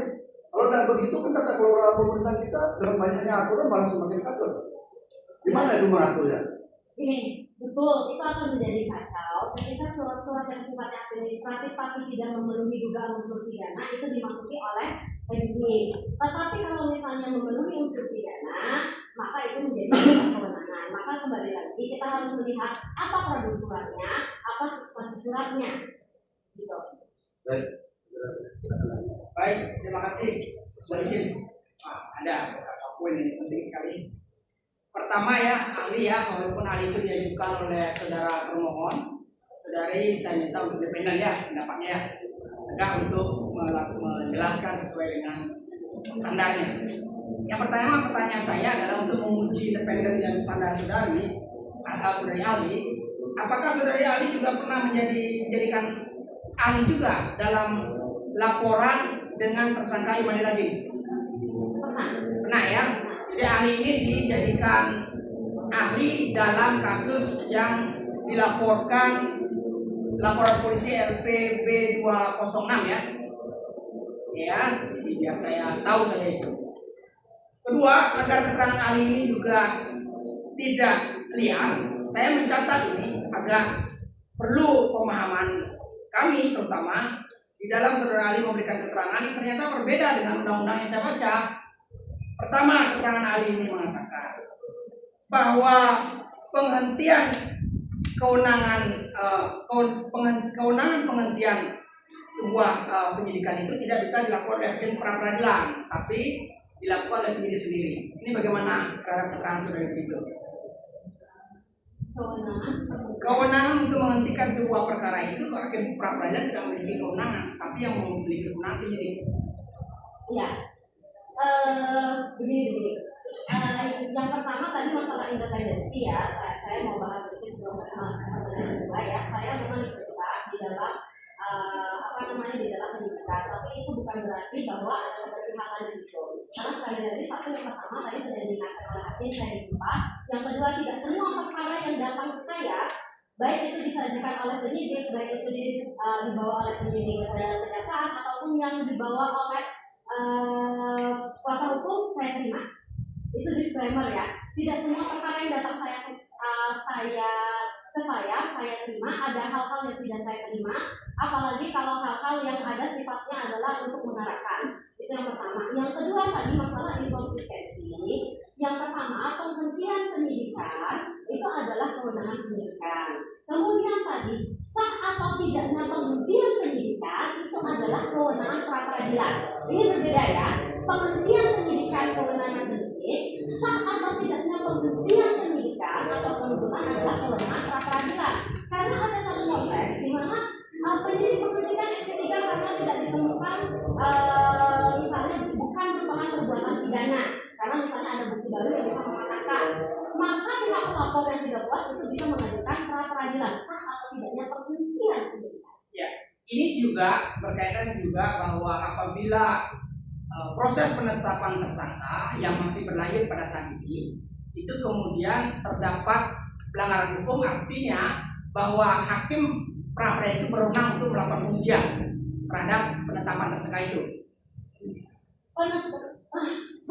Penetapan tersangka itu adalah salah satu upaya paksa. Makanya dengan pasal 158 penetapan tersangka pengujiannya itu adalah salah satunya tapi tadi kalau misalnya tadi ada yang bicara masalah itu adalah perbuatan yang terpisah atau tindakan hukum yang terpisah ketika berbicara masalah penghentian kewajiban menghentikan penyidikan karena dekriminalisasi itu.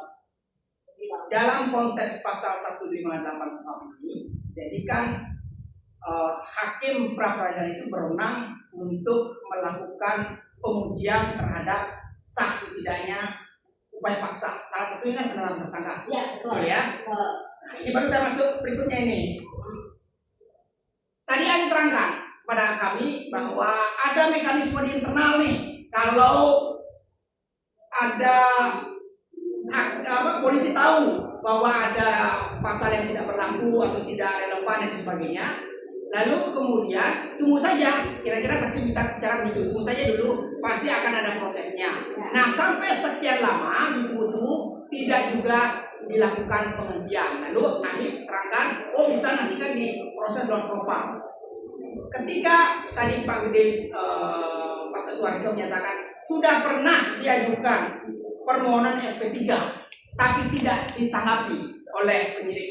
Pertanyaan saya adalah dalam model, ini dalam model ya, bukan persoalan instansinya. Dalam model yang seperti ini, menurut ahli, apakah itu dalam kategori orang yang telah dinyatakan atau tidak dalam konteks menggunakan pasal yang relevan, itu termasuk kategori dekriminalisasi atau tidak? Begini. Tadi jadi ada yang concern ya. Tadi ahli terangkan, saya mereview keterangan ahli. Tunggu saja. Kalau sudah pasalnya tidak relevan, tunggu saja. Nanti kok juga akan diperiksa nih oleh propam dan tiba-tiba polisi akan mengeluarkan penghentian. Tunggu saja, harus bersabar, kira-kira itu. Nah, lalu kemudian pemohon sudah mengajukan SP3, tapi sampai saat ini tidak juga direspon. Prosesnya juga masih berlanjut. Pertanyaan saya, dalam model seperti itu, menurut pendapat ahli ini, ya, apakah dalam konteks ini termasuk kriminalisasi bagi seorang pemohon? Jadi, kriminalisasi itu kita akan berbicara dalam konteks yang hukum ya.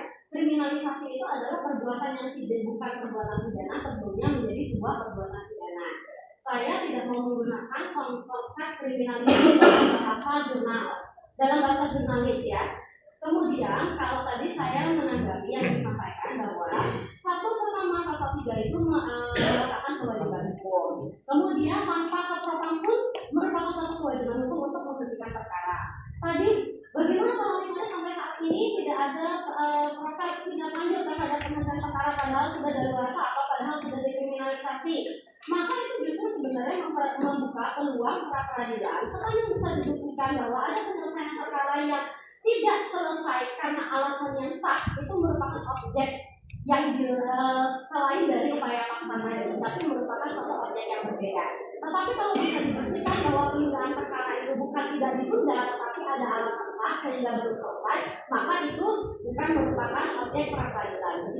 Nah, terkait dengan apa yang ahli terangkan, ini kan pada akhirnya kita melihat model pemeriksaan yang apa namanya berahli itu harus bersabar menunggu proses yang panjang. Dikaitkan dengan apa yang tadi ahli terangkan itu, dikaitkan dengan asas kepastian hukum, relevansi terhadap keberadaan itu bagaimana? Begini, saya tidak mengatakan harus bersabar ya, karena sabar itu bukan merupakan kompetensi saya untuk meminta untuk bersabar. Saya justru bilang sama mereka, apapun yang dilakukan oleh para pihak itu adalah dia harus melindungi dirinya dan itu adalah ilmu bertahan hidup. Dan ketika misalnya PH Depra, kalian juga harus punya fight karena itu benar ilmu bertahan, itu wajar. Kemudian yang kedua adalah bagaimana terhadap proses ini, kondisi ini. Maka hukum itu sudah menyediakan ruang-ruang. Satu tadi ruangnya adalah merupakan satu kewajiban hukum, penyidik wajib, tidak boleh tidak wajib. Kalau itu dilakukan ada ruang etik. Kalau dia ada tendensi perkara pidana bisa dilaporkan ke perkara pidana. Kita melihat ada banyak rumusan delik yang sekarang bisa memidana para aparat penegak hukum, termasuk orang-orang yang juga yang terkait dengan tindak pidana terhadap proses peradilan. Itu juga banyak kita lihat di dalam delik-delik yang baru. Kemudian tadi kalau ada penundaan perkara tanpa alasan yang sah, bagaimana itu membuka peluang pra peradilan yang baru kan? Begitu, jadi memang hukum itu sudah membuka peluang. Masalah waktu, masalah sabar atau tidak itu bukan berada di dalam nilai. Iya betul, maksud saya begini, kan itu tadi mekanisme di internal polisi yang ahli mau terangkan pada Ya, saya. ya. Dengan adanya pra peradilan ini kan sebuah alat atau instrumen juga menguji, itu pertanyaan saya. Betul ya? Betul. Betul.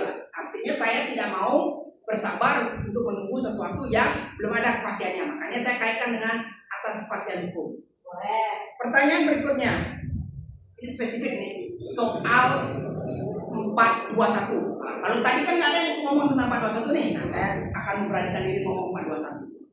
Menurut ahli, apa esensi pasal 421 ini? 421 itu adalah ketentuan, berarti kalau kita lihat satu rumusan subjek hukumnya adalah delikta formil, artinya hanya bisa dilakukan kepada seorang pejabat. Seorang yang tidak menjabat, tidak dalam kualifikasi pejabat menurut undang-undang, maka dia tidak bisa ditentukan dengan putusan delik. Kemudian yang kedua, kalau kita lihat unsur kesalahannya adalah dengan kesengajaan. Kemudian kalau kita melihat perbuatan objektifnya adalah memaksa untuk melakukan sesuatu, tidak melakukan sesuatu atau membiarkan sesuatu. Maka ini terkait dengan delik dalam jabatan. Kalau 421 yang sudah dipahami, yang bertransformasi atau termanifestasi ya, kalau kita bicara soal ini ya secara bahasa universal dalam bentuk undang-undang apa saja? Kalau kita bicara sejarah undang-undang, kita akan bicara sejarah ya, karena 421 KUHP lama atau Wajib Pasrah kan sekarang sudah dicabut dan dinyatakan tidak berlaku. Sebagaimana di dalam ketentuan penutup dari Undang-Undang 1 2023 dan 1 2026. Kemudian 421 itu kemudian dipertegas lagi di dalam Undang-Undang Nomor 2 di dalam Undang-Undang 31 tahun 99 tentang pemberantasan tindak pidana korupsi di pasal 23, di mana ditentukan bahwa ada peningkatan sanksi minimum maksimum dan sanksi yang sifatnya kumulatif terhadap 421 yang ada tipikor, maka pidananya minimum 1 tahun, maksimum adalah 6 tahun. Kemudian kalau kita lihat sandingannya di dalam KUHP yang baru, itu memang dikriminalisasi atau tidak ada pengaturan yang sama seperti itu. Ya.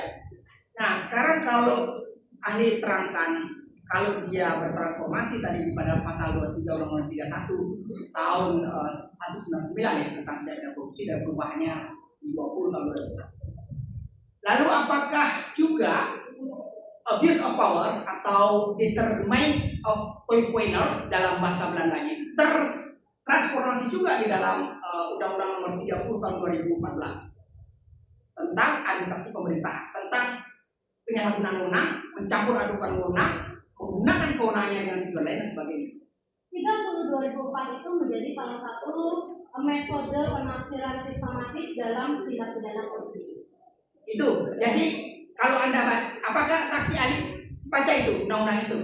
Ya, pernah baca karena beberapa kali. Nah, kalau ahli terangkan itu hanya metode penafsiran ke undang-undang tindak pidana korupsi, tetapi penegakan administratifnya justru muncul di situ tentang metode pengawasan internal dan sebagainya, bukan ke korupsi di situ. Bagaimana pendapat ahli itu? Ya, baik. Untuk menilai sebuah wewenang, kita bukan maksudnya menilai undang-undang itu bukan hanya digunakan sebagai penafsiran sistematis, tetapi dapat digunakan sebagai salah satu metode sistematis. Itu menjadi dua hal yang berbeda ya. Kemudian yang kedua, itu kan memang kalau kita bicara tipikor atau ketentuan yang terkait dengan jabatan akan ada irisan mana administratif, mana dia administratif yang tadi ternyata terjadi penyalahgunaan wewenang secara melawan hukum yang dia memiliki fungsi. Dalam konteks itu dia harus pidana, tapi kalau hanya dalam konteks penyalahgunaan wewenang yang dalam konteks ada definisi penyalahgunaan wewenang yang tidak sampai menyentuh di dalam atau misalnya mencampur adukan wewenang tapi tidak menyentuh ke dalam tipikor, maka dia murni akan menjadi administratif di Undang-Undang 30 2004 itu. Undang-Undang Nomor 30 tahun 2004 tadi ahli terangkan itu adalah apabila dia kecenderungannya dalam perbuatannya itu, maka prosesnya menggunakan undang-undang itu. Kalau mengarah ke pidana, baru dia masuk ke tadi salah satunya kalau tipikor itu. Jadi cara menafsirkannya dengan melihat metode sistematis dengan menghubungkan undang-undang satu dengan undang lain, kan itu masuk ahli. Saya paham itu cara berpikirnya, saya paham. Pertanyaan lanjutannya, Badan Tata Usaha Negara, pejabat tata usaha negara dalam konteks melaksanakan tindakan hukumnya menggunakan surat sebagai model pelaporan kepada atasan dan bawahan, kecenderungannya itu administratif atau kecenderungannya ke pidana. Ini bicara kecenderungan nih, sebelum kita bicara esensinya nanti. Pertama, saya tidak punya kompetensi dalam bidang hukum administrasi negara. Tapi kalau dia kaitannya adalah kewenangan-kewenangan yang menjadi penyalahgunaan wewenang dalam konteks pidana, itu baru bisa saya bicarakan. Jadi saudara dalam konteks pidana saja. Ya. Jadi saudara tidak memiliki kualifikasi untuk menjawab itu. Ya. Begitu. Ya. Nah sekarang dalam penetapan tersangka ini menarik nih, karena kan tadi ada parade alat bukti. Parade alat bukti itu menampilkan alat bukti. Pertanyaan saya, esensi penetapan tersangka itu apakah berkaitan hanya alat bukti saja, atau dapat menguji pasal yang tidak relevan? Pengujian terhadap tadi kalau pasal yang tidak relevan adalah merupakan tindak pidana atau tindak pidana atau bukan perbuatan pidana, itu ada di penyelidikan. Kemudian pengujian terhadap pasal-pasal relevan dari penyelidikan bisa sampai di dalam penyelidikan, makanya termasuk juga kewenangan pra penuntutan dari penuntut umum. Maka dalam pra penuntutan itu kita juga memberikan koreksi apakah dengan mengurangi pasal atau misalnya dengan menambah pasal. Kemudian tadi terkait dengan penetapan tersangka, pengujiannya adalah terhadap minimal 2 alat bukti. Itu kita berlaku secara limitatif dan kita strict dalam aturan sesuai dengan asas strikta, melihat di dalam ketentuan baik itu di dalam putusan MK sebelumnya maupun kalau kita melihat di dasar penetapan tersangka sebagaimana pasal 90 KUHP yang baru. Nah ini agak berbahaya juga kalau keterangan ahli begini. Pertanyaannya adalah begini, apakah hakim, nah ini spesifik aja deh, menurut pengetahuan hakim, ini muat hakim juga, hakim berwenang nggak untuk dapat menilai suatu pasal yang tidak berlaku atau masih berlaku yang merupakan ruang lingkup objek pra peradilan? Hakim pengadilan dalam proses pra peradilan, kalau dalam proses pemeriksaan perkara ya. Kalau dalam proses pra peradilan itu akan menjadi ranah yang berbeda. Makanya tadi dekriminalisasi itu adalah sesuai dengan ruangnya. Bisa saudara? Karena kalau kita melihat baik itu di dalam pasal 158 maupun pasal 90, kemudian penetapan tersangka itu adalah dengan minimal 2 alat bukti. Pertanyaannya, bisa nggak ahli sebutkan bahwa satu saja pasal atau satu ketentuan bahwa hakim tidak berwenang menguji pasal yang sedang diajukan dalam objek pra peradilan? Itu aja pertanyaan saya. Iya, kalau kita Nggak ada nggak pasalnya? Kalau nggak ada bilang itu aja. kita strict pada pasal 158 dan 163 ayat 3. Nah, ada nggak di situ hakim dilarang menguji pasal? Itu maksud saya. Kalau dilarang menguji pasal itu tidak ada. Oh, tidak ada ya. Ya udah, sudah. Karena kan undang-undang tidak mungkin akan berbicara begitu. Iya, karena ini kan pasal 158 itu esensinya sangat luas sehingga nanti rumusannya diperhitung ya. Ini teori keperdataan juga ini kan, karena ahli pidana mungkin dia banyak perdata tapi mungkin kecil sedikit ya. Sah atau tidaknya pelaksanaan upaya paksa. Itu artinya bahwa menurut ahli saja nih ya, di dalam klausul itu sepanjang ahli terangkan tadi bahwa di dalam penetapan tersangka itu hanya berkaitan dengan alat bukti saja. Ya, satu, penetapan tersangka sesuai dengan pasal 190 adalah menguji minimal 2 alat bukti. Bagaimana cara menguji minimal 2 alat bukti? Tentu adalah melihat pasal-pasal yang terkait dengan alat bukti. Artinya berkorelasi dengan pasalnya. Berkorelasi dengan pasal terhadap alat bukti yang diajukan sebagai syarat minimal alat bukti itu maksud saya. Ketentuan pasal-pasal yang terkait dengan alat bukti, berarti kita akan berbicara mengenai hukum acaranya. Ya baik. Pertanyaan berikutnya, kalau alat buktinya banyak, tidak ada pasal yang dilanggar, menurut ahli gimana? Alat buktinya banyak, tidak ada pasal yang dilanggar, berarti bukan perbuatan pidana. Bukan perbuatan pidana ya. Sekarang saya spesifik nih, ya, saudara ahli ya.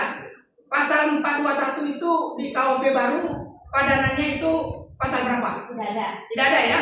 Jadi clear tidak ada pasal 421 di KUHP yang baru ya. Tidak ada. Kalau tidak ada di KUHP yang baru, pertanyaannya adalah, karena ini juga bicara tentang penyesuaian. Tanggapan ahli, Pasal 3 ayat 2. Dalam hal perbuatan yang terjadi tidak lagi merupakan tindak pidana menurut peraturan perundang-undangan yang baru, proses hukum terhadap tersangka atau terdakwa harus dihentikan demi hukum. Ya. Kemudian saya kira mungkin kalau izin kami menambahkan Tadi berangkai dari pertanyaan yang pada intinya pertama bahwa sah atau tidaknya penetapan tersangka dapat diuji dalam peradilan. Tapi penetapan tersangka itu didasari atas satu adanya perbuatan, adanya delik, adanya dua alat bukti yang sah. Betul gitu ya. Nah, jika tidak ada deliknya, maka tidak ada penetapan tersangka. Betul nggak? Betul. Nah, jika ada deliknya, namun tidak ada dua alat bukti yang sah, apakah penetapan tersangka itu juga tidak bisa dilakukan? Tidak cukup bukti. Nah, mengenai alat bukti, ada alat bukti yang sifatnya formil, ada yang material. Sifatnya formil itu adalah menyangkut kuantitas dua alat bukti. Yang sifatnya material itu adalah hubungan atau korelasi antara alat bukti dengan delik. Betul betul. Nah, apakah dalam pengujian sah atau tidaknya penetapan tersangka, dua alat bukti yang sifatnya formil dan material itu juga harusnya juga dilakukan? Baik, yang pertama bahwa pengujian penetapan tersangka itu adalah minimal dua alat bukti yang sah. Kita melihat dua alat bukti yang sah itu kalau kita lihat di dalam kuhap yang lama, dia tidak mengatur mengenai alat bukti yang sah itu seperti apa.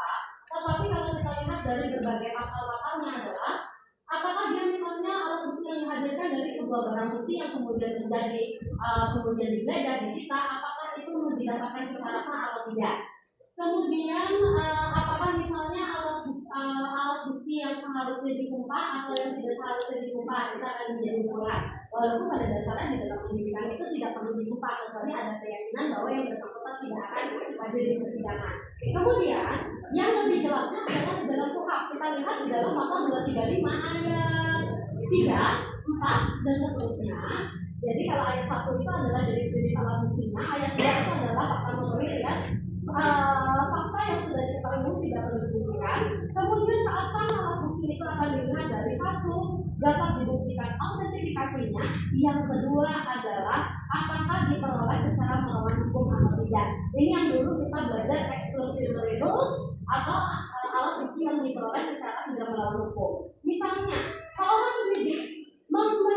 penyidik menetapkan orang tersangka dengan alat bukti surat. Ternyata alat bukti surat itu tidak didapatkan dengan mekanisme penyitaan, tetapi misalnya didapatkan karena penyidiknya temenan misalnya sama pegawai di situ. Nah, itu menjadi alat bukti yang tidak sah dan tidak dapat digunakan. Atau misalnya seorang penyidik menetapkan seorang tersangka, tapi hasil dari penyadapan yang dilakukan tanpa izin itu tidak bisa digunakan, gitu ya. Jadi kemudian pelaksanaan alat bukti itu kita menuju kepada satu, dapat dibuktikan autentifikasinya, misalnya foto atau video, digital forensik atau enggak. Itu kita tidak tahu itu dengan foto video diedit ya. Kemudian yang kedua adalah diperoleh secara melawan hukum atau tidak. Saksi tadi saya ingin menjelaskan ya. Berarti alat bukti yang dimaksud harus ada korelasinya dengan delik. Iya. Yes. Sama satu aja, karena tadi penjelasannya tadi menarik sekali sampai tadi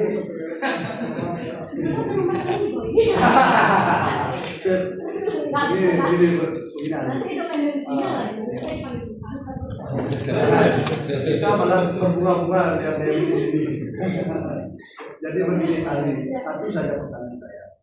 Dalam praktik proses pencarian alat bukti yang tadi disampaikan, boleh nggak secara etis, secara ada dampak pidananya apabila tujuan proses pengumpulan alat bukti itu bukan semata-mata untuk perkara itu, tetapi menjadi kepanjangan tangan pihak lain yang ingin memerlukan alat bukti itu, tapi dia tidak punya legal standing untuk mendapatkan akses itu, lalu dia gunakan mekanisme penegakan hukum untuk bisa dapatkan alat bukti itu.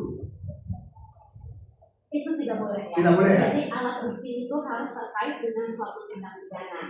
Dan alat bukti yang sudah digeledah dan disita oleh aparat penegak hukum yang menyita hanya bisa dikuasai. Makanya kalau kita melihat perbedaan penyitaan itu adalah sementara dan itu tidak boleh diberikan kepada orang lain atau diakseskan pada orang lain kecuali untuk kepentingan penegak hukum.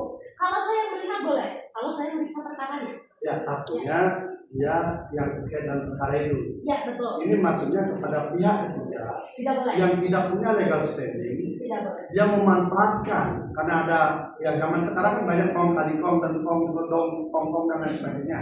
Jadi mereka menggunakan kekuatan itu untuk mencari alat bukti karena yang bersangkutan tidak punya akses, yang punya legal standing untuk dapat akses itu. Lalu dia pakai kekuatan ini atas dasar penyelidikan, itu dia ambil itu data di sebuah instansi. Kemudian dokumen itu kemudian dia fotokopi, dia perbanyak, kemudian dia bantukan kepada pihak lain, kemudian digunakan untuk kepentingan yang lain. Boleh atau tidak? Apakah penyidik seperti itu bisa dipidana?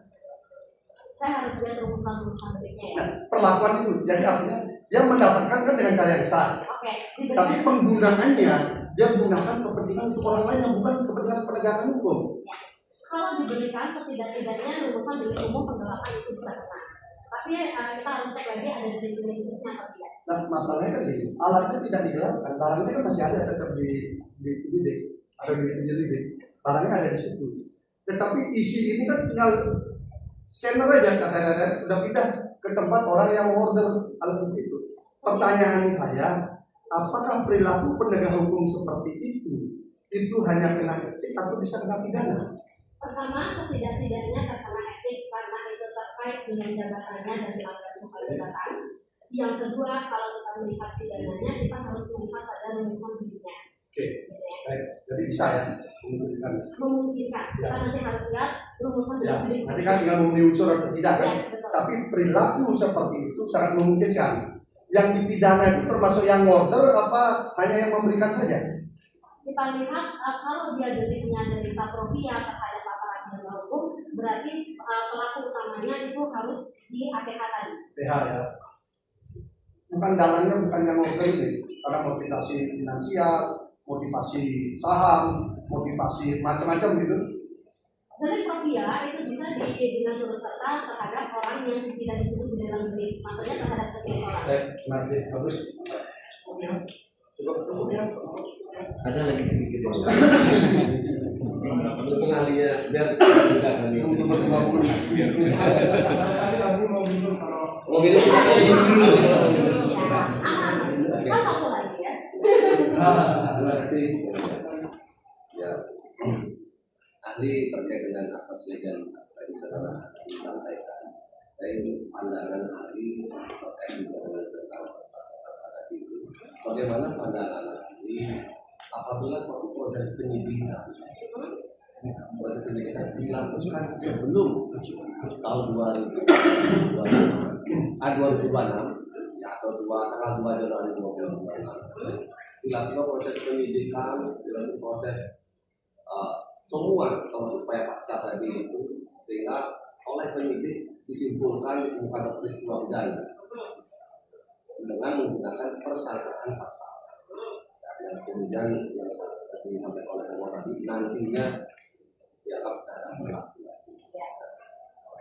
Yang menjadi objek pramuka untuk tersangka yang tanggal 10 Desember 2022, di mana pada saat penetapan tersangka itu pasal persangkaan saja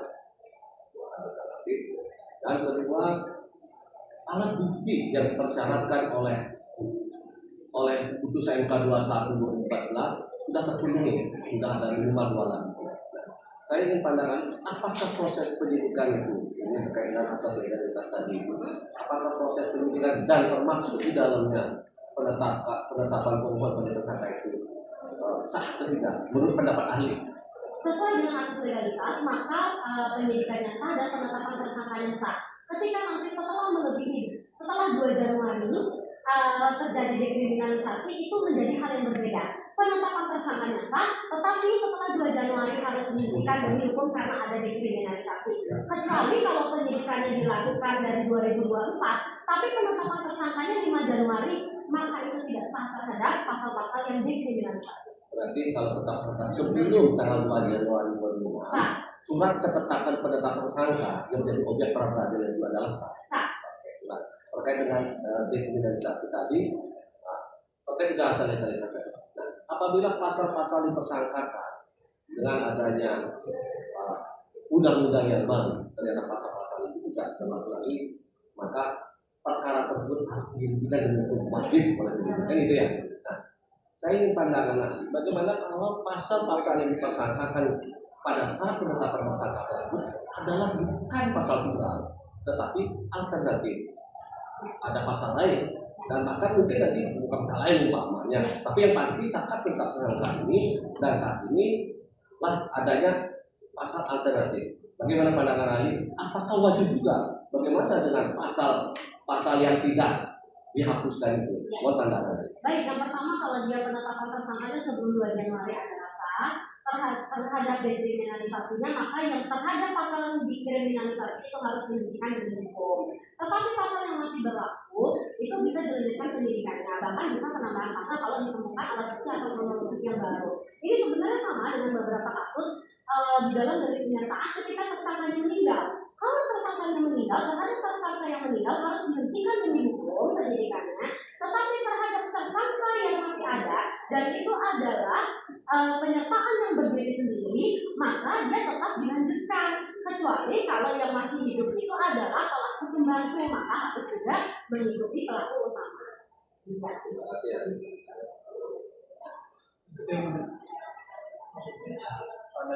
Tadi dari pemohon menanyakan ahli pasal mana yang menunjukkan bahwa hakim pra peradilan hanya memutuskan secara formal.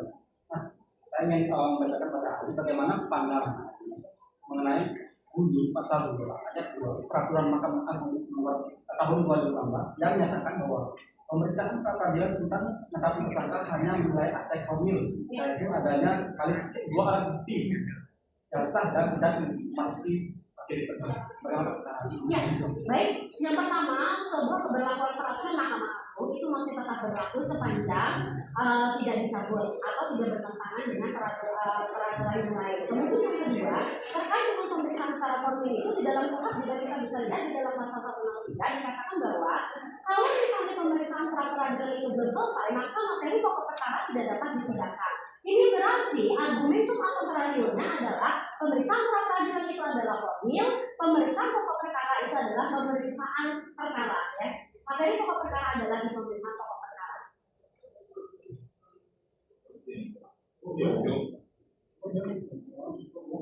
Artinya satu dalam perkara sudah sekali dari